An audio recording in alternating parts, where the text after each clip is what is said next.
우리가 이 땅에서 예수를 잘 믿는 것이 하나님께서 우리에게 부르신 부르심의 목적입니다. 그래서 우리가 예수를 잘 알고 또 그 예수 그리스도 안에서 영적으로 성장하고 또 우리만 아는 것이 아니라 예수 그리스도를 다른 모든 이들에게도 잘 전하는 그것이 우리 믿는 자의 사명이죠. 아쉽지만 우리가 6월 11일로 우리가 옮겼는데 그날 만약에 비가 오게 되면은 가을로 넘길게요. 그날 비가 안 오면은 우리 야외 예배 그날 드리도록 하겠습니다.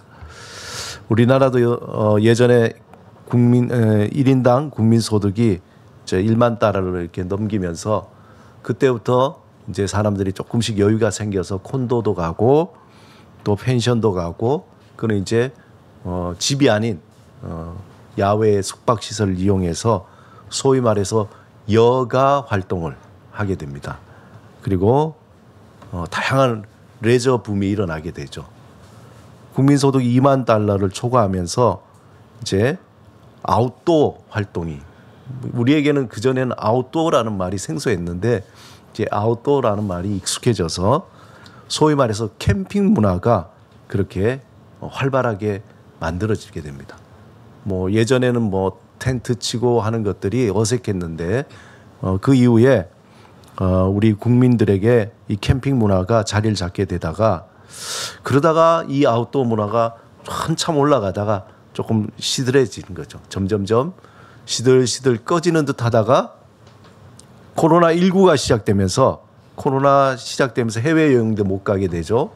어디 뭐 활동도 잘 못하게 되고 집에만 콕 박혀서 있다가 야외에 나가서 신선한 공기도 쐬고 또 코로나에 영향받지 않고 사람들이 산으로 들러 떠나면서 다시 캠핑 이 열풍이 막 불기 시작했어요. 그러다 보니까 뭐 이제 온라인 쇼핑이나 여러 가지 쇼핑몰을 통해 가지고 집집마다 텐트 하나씩은 다 이렇게 갖추게 되는 겁니다. 이 캠핑이 이렇게 텐트를 갖추다 보니까 거기에 필요한 장비들을 갖추게 되죠. 그러다 보니까 이제 차 안에 언제 쓸지 모르는 이 캠핑 도구들, 뭐 텐트들이 항상 구비되어 있어요. 저도 작년에 우리 그 평창에 갔잖아요. 여러분 모르셨지만 저도 하나 구입했거든요. 그날 가기 전에 차박이라고 차박. 그때 쓰고는 최근에 그냥 뺐어요. 빼서 창고 안에 넣어놨습니다. 그래서 이번에 한번 써볼까 했는데 또 이렇게 비가 와가지고 어쨌든 그런 캠핑 문화가 이렇게 막 붐이 일어나죠. 그러다 보니까 이 40대, 50대 좀 마음이 울적하고 뭔가 삶에 대한 또 이렇게 매너리즘이 생기고 하다 보니까 그들에게 이제 이 캠핑 문화가 인기가 있는데 또 하나의 영향이 뭐냐면은 그 TV 프로그램 중에 40대, 50대가 남자들이 가장 많이 보는 프로그램이 뭔지 아시죠? 예, 나는 자연인이다. 예, 유튜브로 보든지 소파에 누워서 보든지 TV로 보든지 항상 봐요. 그래서 꿈을 꾸잖아요. 나도 저렇게 되고 싶다. 홀로 산속에 들어가서 막 요리해 먹고 내용은 별거 없잖아요. 가면 맨날 된장 끓이든지 뭐 먹는 거 똑같은데 그게 그렇게 되고 싶은가 봐요. 저도 한때 나도 자연인으로 한번 살아볼까 하는 그런 생각이 들었습니다.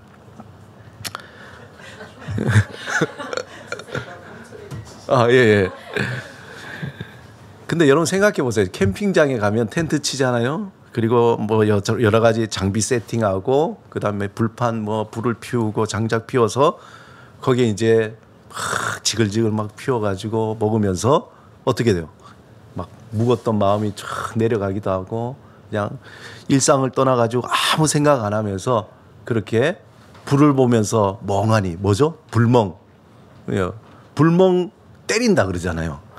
때리긴 왜 때리죠? 불멍 때려요. 하여튼 불멍 때리면서 그냥 이 어떤 긴장, 이 상사로부터 받았던 스트레스 아니면 뭐 등등등 여러 가지 스트레스를 다 날려버리게 됩니다. 근데 가만히 생각하면은 사실 캠핑이 그렇게 편한 건 아니잖아요. 그래서 생긴 게 뭐예요? 글램핑이라 그래서 몸만 가면 돼요. 거의 뭐 호텔 수준이죠. 가면은 뭐 화장실, 욕실 뭐 없는 게 없어요. 그런데 그런 거 비싸니까 잘 못 하잖아요. 근데 캠핑이 그리 편한 건 아닙니다. 그렇잖아요. 휴일이나 주말에 캠핑 장비 다 챙겨야 되죠. 그리고 그 차를 타고 가다 보면 어떻게 돼요? 차 막히죠. 정체되죠. 그러면서 생각이 들어요. 내가 못 타라 이거 가야 되나 하는 생각도 들어요. 그리고는 뭐 그런 얘기죠. 집 나가면 뭐 고생이라는 말이 있잖아요. 그게 확 느끼게 됩니다. 게다가 도착해서 텐트 치고 또 장비 세팅하고 음식 만드는 것도 한두 번이지. 그렇게 하다 보면 이런 생각도 차라리 민박이나 호텔 가는 게 낫겠지. 이거 굳이 이렇게 내가 이렇게 해야 되냐 이런 생각도 듭니다. 그럼에도 불구하고 온 가족이 그렇게 한 번씩 가려고 하는 이유가 뭡니까? 가서 정말 일상에서는 경험할 수 없는 그러한 새로운 경험도 하게 되고 신선한 공기도 마시게 되고 뭐 이렇게 하면서 고기 굽고 이야기하다 보면은 또 가족이나 친구들이 재밌게 이야기하는 그 순간이 너무나 좋거든요. 그래서 캠핑을 가게 되는 겁니다. 그런데 만약 상상하는데 캠핑이 일상이 되면 어떻게 될까요? 거꾸로 캠핑이 일상이 되면은 집을 떠나 캠핑 왔지만 역설적으로 우리가 집 떠나서 캠핑 와서 조금은 불편하고 재미는 있지만 또 뭐 여러 가지 불편한 것이 많지만 그러나 우리가 캠핑을 가는 거는 이 불편함이 이제 집에 가면은 다 해소될 거라는 걸 알기 때문에 2박 3일이든지 3박 4일이든지 요게 끝나면 집으로 갈 수 있기 때문에 사실 캠핑이 또 좋은 거거든요. 반대로 캠핑이 일상이 되면 어떻게 살래요? 뭐 씻지도 못하고 제대로 뭐 맨날 이거 뭐 요리 뭐 불편한데 요만한 뭐 도마 위에 틱틱틱틱 하다가 소꿉놀이 하는 것도 아니고 근데 그게 일상이 되면 얼마나 불편한가. 그래서 우리가 집을 떠나서 일주일, 한 달, 몇 개월을 그렇게 산다고 한다면은 어떻게 아마 끔찍할 겁니다. 뭐 유튜브 보면은 뭐 한 달이고 1년이고 캠핑카 타고 다니는 사람들도 있더라고요. 근데 그 대부분이 아니라 그 많은 사람 중에 한두 명이죠. 그렇게 살 수는 없습니다. 캠핑이 즐거운 이유는 돌아갈 집이 있기 때문에 그래요. 대부분 뭐라 그래요? 캠핑 갔다가 집에 딱 도착하면 이구동성을 하는 얘기 있죠. 아유, 집이 좋다. 그런 얘기예요. 집이 좋다. 여행 갔다 해외여행 가서 그러잖아요. 해외여행이 언제 제일 좋다고요? 비행기 타기 전에. 네. 비행기 타기 전에는 너무 좋은데 타면서부터 좁고 움직이기 힘들고 허리 아프고 내리면서부터 고생이죠. 그 좋은 거 다 보고 와서 집에서 하는 얘기가 도착하면 아유, 그래도 집이 좋다. 집에 돌아올 수 있기 때문에 그런 겁니다. 몇 해 전에 제가 하루는 퇴근해서 집에 딱 돌아가서 현관문을 탁 열었습니다. 현관문을 여는 순간에 제 앞에 예상치 않은 일이 일어나서 깜짝 놀랐어요. 무슨 일이냐면은 평상시 이렇게 문을 열면은 집에 불이 환하게 켜져 있고 집사람 손뜨개 한다고 음악 틀고 있고 또 소원이는 방에서 뭐 이렇게 막 소리 나고 가연이도 저 안에서 이렇게 소리가 나죠. 그런 늘 문을 열 때 그 상상을 하는데 그날은 문을 탁 여니까 어떻게 돼요? 집이 깜깜한 거예요. 불이 꺼져 있고 아무도 없어요. 아내도 아이들도 가출한 건 아니고 아무도 없는 그날. 마침 그날 집사람이 또 친구 만나러 나갔고 애들도 늦게 오는. 저는 전혀 상상 못했던 당연히 문을 열면 불이 켜져 있고 아내도 있고 아이들도 다 있을 거라고 생각했는데 그냥 깜깜한 거예요. 순간 제 머리에 이런 생각이 들었어요. 언젠가 이런 날이 올 수도 있겠구나. 이런 생각. 언젠가 이런 날이 올 수도 있겠구나. 그날은 상당히 충격을 받았어요. 제가. 가족이 늘 함께 있는 것 같지만 이제 아이들이 커서 이제 출가하게 되면은 없겠죠. 그리고 독립해서 하나둘 떠나면은 부부만 남거나 또 시간이 지나서 남편이든지 아내든지 누구 하나는 남을 거 아니에요. 그 문을 열었을 때에 그때 그 일이 상상이 가는 거예요. 이게 제가 충격을 받았어요. 그리고 그날 친구를 만나고 돌아와서 제 아내가 있었던 얘기를 저한테 하고 또 소은이도 늦게 들어와서 친구하고 통화하는, 그리고 가연이도 자기 방에 들어가서 게임하면서 막 괴상한 소리가 나는 것도 그게 다 즐거운 거예요.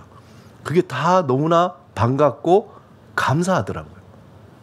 평소 같으면 왜 저런 소리를 내지? 왜라는 게 필요가 없더라고요.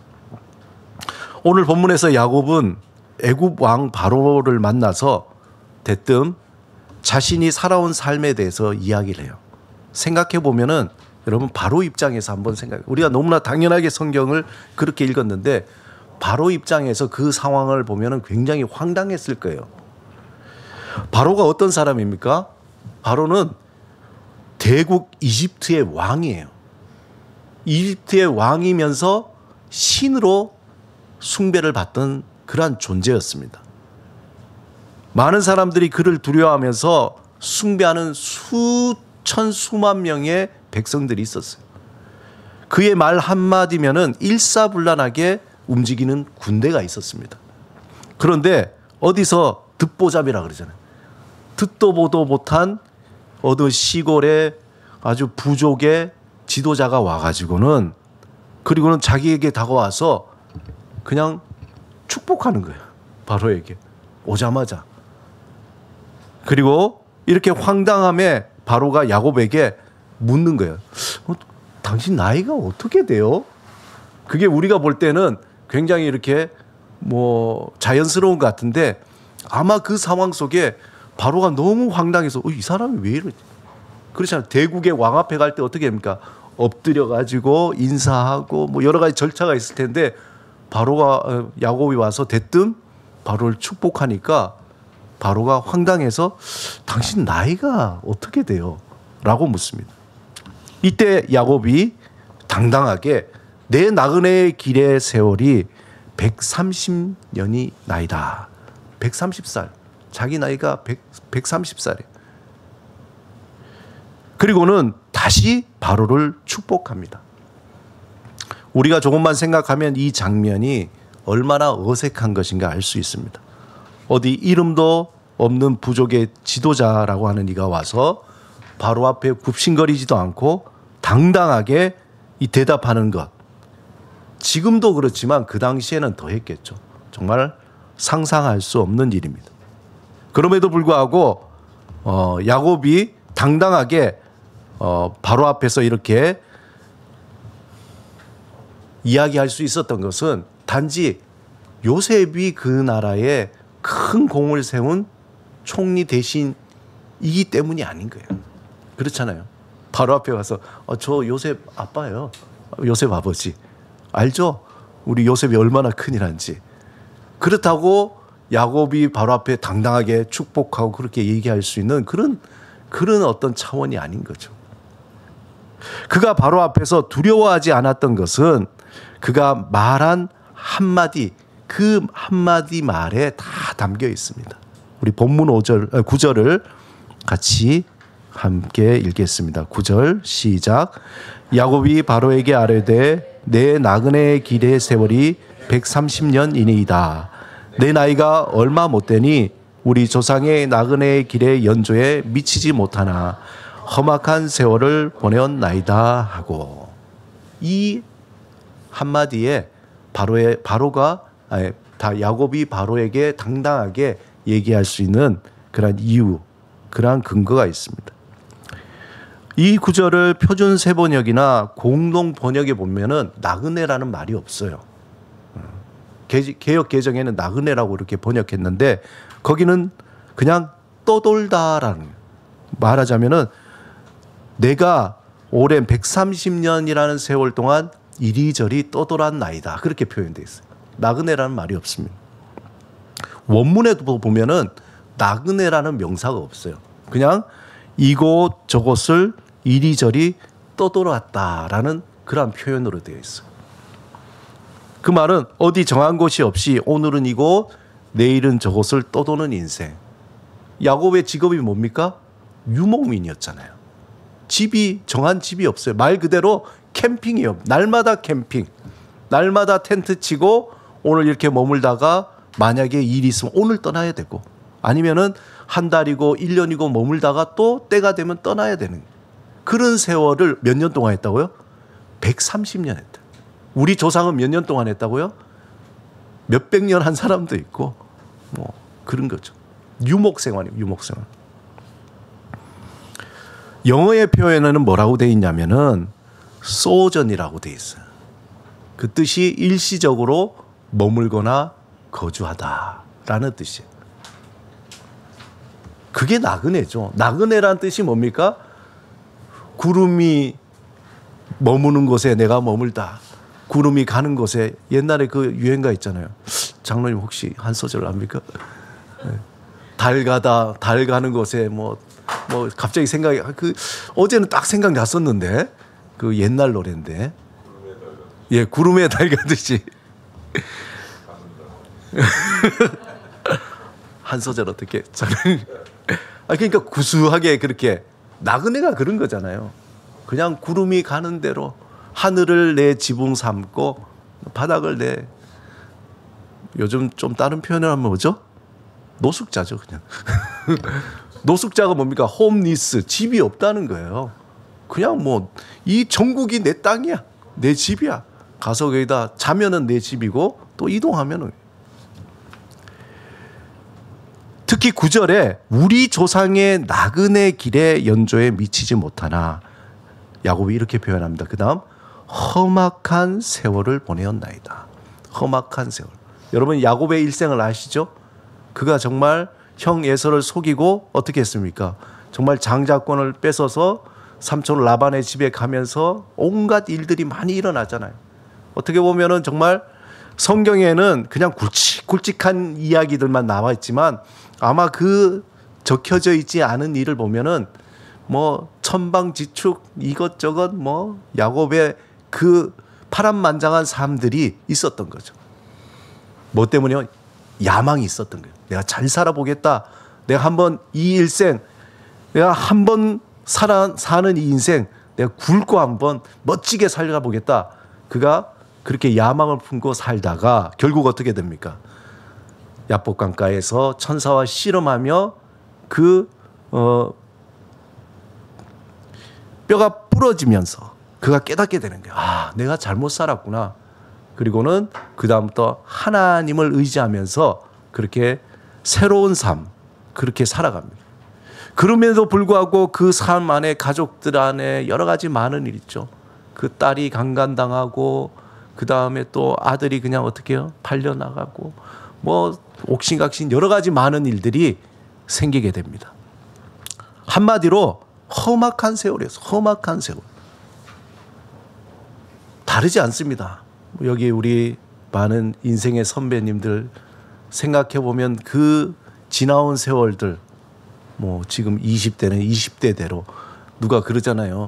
그냥 5살 아이 그 동생이 있는데 8살 형이 애를 보면서 그랬다 그러죠. 야, 인생 참 힘들어. 그랬다 그러죠.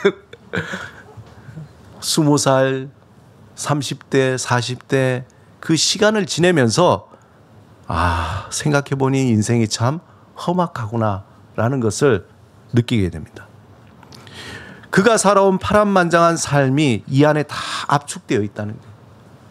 야곱은 바로와 같이 화려한 왕궁이나 또 헤아릴 수 없는 재물과 땅, 비교할 수 없는 어떤 신적인 권위는 없었어요. 그러나 비록 이름 없는 유목민의 부족의 지도자로 살았지만 이 땅에 발을 붙이고 살아가는 모든 인생이 다 나그네임을 하나님 앞에서 깊이 깨달았던 거예요.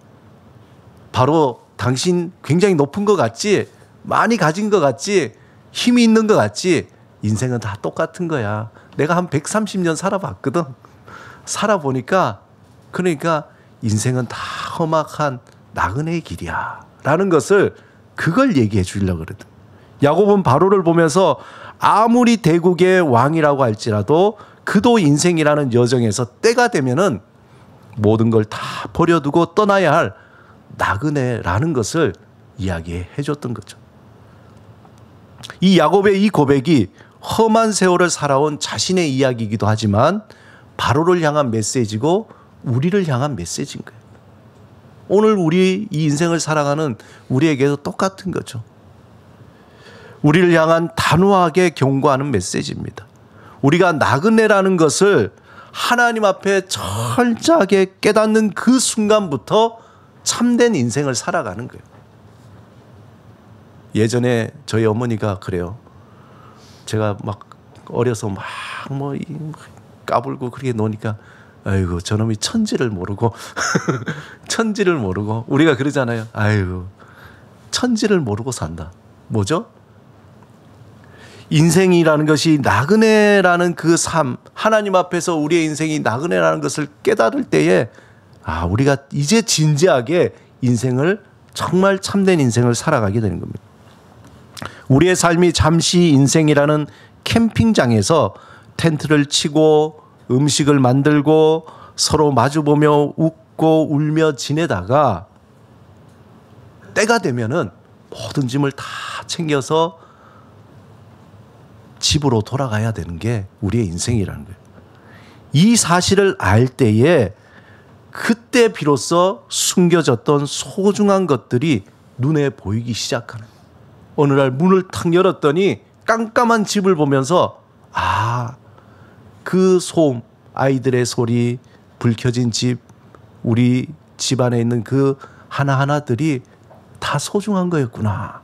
그전엔 그냥 몰랐다가 알게 되는 거예요. 소중했다고 여긴 헛된 것에 집착하면서 아둥바둥 살아왔던 것이 얼마나 허무했던가 깨닫게 되는 거예요. 언제 들어도 신선한 또 큰 깨달음이 있는 시 한 편이 있습니다. 천산병 시인의 귀천이라는 시 제가 한번 읽어드리겠습니다. 나 하늘로 돌아가리라.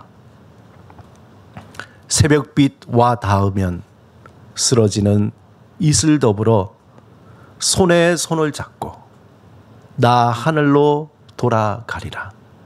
노을빛 함께 단둘이서 기슭에서 놀다가 구름 손짓하면은 나 하늘로 돌아가리라. 아름다운 이 세상 소풍 끝내는 날 가서 아름다웠더라고 말하리라. 천산병 시인이 말한 아름다운 이 세상 소풍은 야곱이 고백한 험한 세월과 같은 말이에요. 그죠? 같은 말입니다. 험한 세월이지만 사실 돌아보니 그것도 아름다운 소풍인 거죠. 우리의 삶이 잠시 있다가 돌아가는 캠핑이라는 것을 알 때에 눈이 밝아져 진실로 아름답고 소중한 것들이 보이기 시작합니다. 매일 같은 공간에서 웃고 울고 화내며 옥신각신 살아가는 삶이 영원히 계속되는 것이 아니라 언젠가 돌아가야 할 캠핑이라는 거예요. 그런 의미에서 아무것이 없어도 이 가족이라는 것은 얼마나 소중한지 몰라요.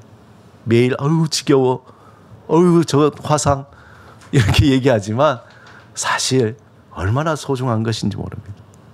그래서 우리가 볼 수 있다는 것, 가족이라는 것 이 하나만으로도 충분한 거죠.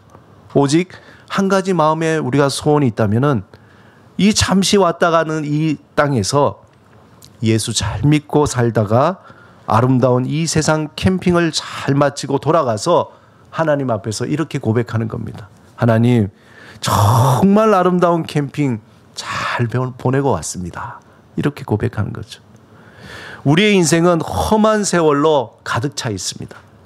하지만 험한 세월을 슬기롭게 살아가는 방법은 예수 그리스도 안에서 하나님 앞에서 나는 나그네이구나 라는 것을 깨닫는 거예요.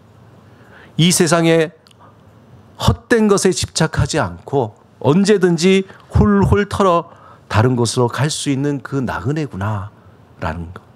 그 나그네의 삶, 이 캠핑의 삶을 여러분 사시기 바랍니다. 온 가족이 날마다 그래서 현재 주어진 이 삶에 감사하면서 즐겁게 살아가는 삶의 기술을 배우시기 바랍니다. 그리고 우리가 지금 아름다운 캠핑을 하고 있구나 라는 것을 깨닫기 바랍니다. 사랑하는 여러분, 가족은 이 땅이라는 캠핑장에 온 나그네입니다. 가족은 크고 화려한 것보다 작고 소박하지만 세상에 그 무엇과 비교할 수도 없고 그 무엇과도 바꿀 수 없는 소중한 캠퍼예요. 캠퍼. 함께하는. 날마다 가족과 함께 그렇게 일상의 새로운 캠핑을 떠나시기 바랍니다. 특별히 오늘은 성령 강림 주일입니다. 그리스도의 영이, 성령이신 그 그리스도의 영이 우리를 도와주실 겁니다. 험한 세월을 살아가는 이 땅이 아름다운 세상의 소풍으로 변화시켜 줄 수 있는 능력을 우리에게 주실 것입니다. 날마다 성령을 의지하며 아름다운 이 세상 캠핑을 떠나는 그 삶을 살아가시길 주님의 이름으로 축원합니다. 함께 기도하시겠습니다. 오늘 야곱의 그 고백처럼 주님, 참 우리 삶이 험악한 세월입니다. 제가 미처 몰랐습니다. 헛된 것에 집착했습니다. 헛된 것에 정말 너무나 힘을 썼습니다. 주님, 나그네의 삶에 가장 소중한 것이 나의 가까이 있고